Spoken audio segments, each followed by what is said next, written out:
Well, back to Fog football, and there's more transfer news because Aziz Behich, as Jesse Pinkman would have said, an Australian fullback, has agreed to join Dundee United. He is 31, he's 52 caps, and he helped his country qualify for the 2022 World Cup finals. And I tell you what, all this hype about Dundee United, you better believe it. Yesterday I predicted on my channel that they're going to finish 4th. I still think 4th would be a good finish for Dundee United. I mean, obviously you want to challenge Hearts, but I think Hearts are just a wee bit ahead of Dundee United. But I feel like another season finishing 4th would be very good for Dundee United. But Jack Ross coming in and says, and I think it's a really good deal, to be honest, for Dundee United. Says here that the former PSV Eindhoven player has agreed a 2-year deal after leaving Turkish side Giresunspor. I think that's how you pronounce it, I'm not 100% sure. He said it's a real coup for us to get a player of his calibre and experience. It is. Like, it's a very good signing, like, you know.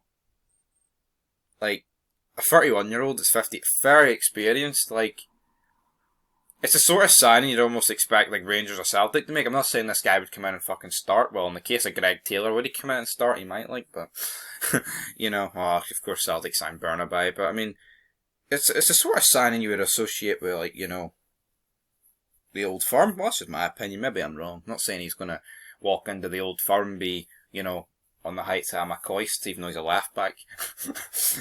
So that was probably a bad comparison, but you know where I'm coming from. But yeah, it says here, he's got a bit of character about him, and I think the Scottish game will suit him. One of the traits we were looking to add to the squad was speed and energy, and he thinks he will provide that. So I think it looks like a very good manoeuvre. He played over 200 top flight games in Turkey, and he helped to lead them to their title 2 years ago. And of course, who's he play for? Turkey. Yeah, so he's playing for a different team. I don't know if he was a part of the team that was battering Manchester United in the Champions League, not last season, the season before.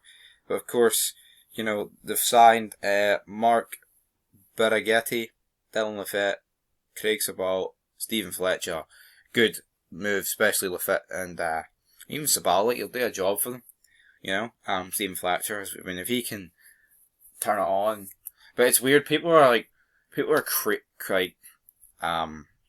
was I going to say? They're like praising Stephen Fletcher signing for Dundee United, but Aidan McGeady going to Hibs is like looked down upon, even though they're both like 36. And I mean, I think if we're being perfectly honest, like McGeady in his prime was superior to Stephen Fletcher, so I don't know where people are getting that from. But anyway, another wee bit of news here.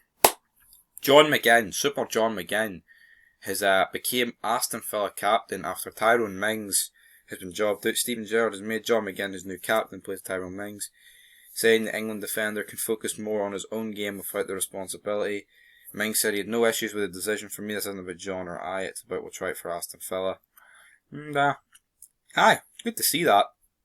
John McGinn, Scottish international, starts every game becoming captain. I mean, I could definitely see McGinn becoming Scotland captain one day, but I guess Robertson and him about the same age, so it's not like he's got 5 years on Robertson and, you know, he's going to be able to hang. But it says here, Emilio Martinez will become vice captain, and Ashley Young will be club captain. Club captain? Club captain must be different then. But anyway, guys, Dundee United make a really good signing, and Aston Villa get John McGinn as captain, which I think is a smart move. He's a good leader, like, I mean, as much as he did fuck up against Ukraine and miss a few vital chances, he's still the man. He is still the man.